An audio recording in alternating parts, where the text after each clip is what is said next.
ini Haji Nordin, dan dia pernah membuat kesilapan dan jatuh, dan dia dihukum masyarakat. Kesilapan dan kegagalan lalu membuatkan dia dikecam hebat. Tetapi di saat tiada siapa percaya dengan visi Haji Nordin, ada yang nampak kemampuan dia dan bersama telah membina jenama baru, BGM, dan katanya tahun ini mereka telah menjana jualan melebihi 2 juta ringgit. Dan ini Nazdain Food Review. Saya start dengan vanilla milkshake. Aiskrim base tu boleh rasa dia guna aiskrim berkualiti, lemak dan sweet. Good start. Then saya capai fish burger. Isi ikan dia ada rasa fishy dan flaky a bit. Rasa sos tartar tu balance kan keseluruhan rasa. Then mega burger. Bun dia reasonably soft. Patty daging ada cukup rasa beefy, tak overpower dengan seasoning. Then saya makan burger ayam crispy ni. Isi ayam tu pejal dan juicy. Salut luar crunchy dan work well dengan rotinya. Now the most important part, cara jujur.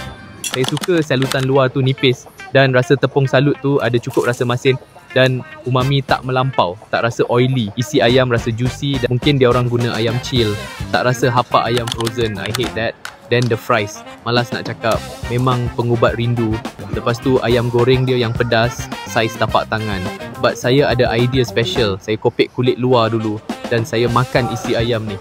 Juicy, masin, umami dan pedas, terasa sampai kat dalam. Lepas tu saya ambil kulit ayam ni, letak nasi, letak bilis, sambal dan telur. Saya makan semua ni sekali. Alahai nikmatnya.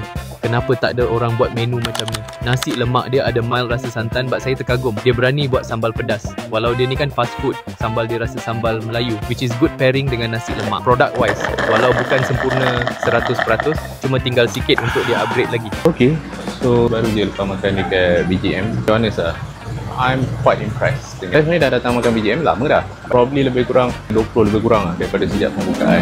Taste wise, taste profile, I think very impressive.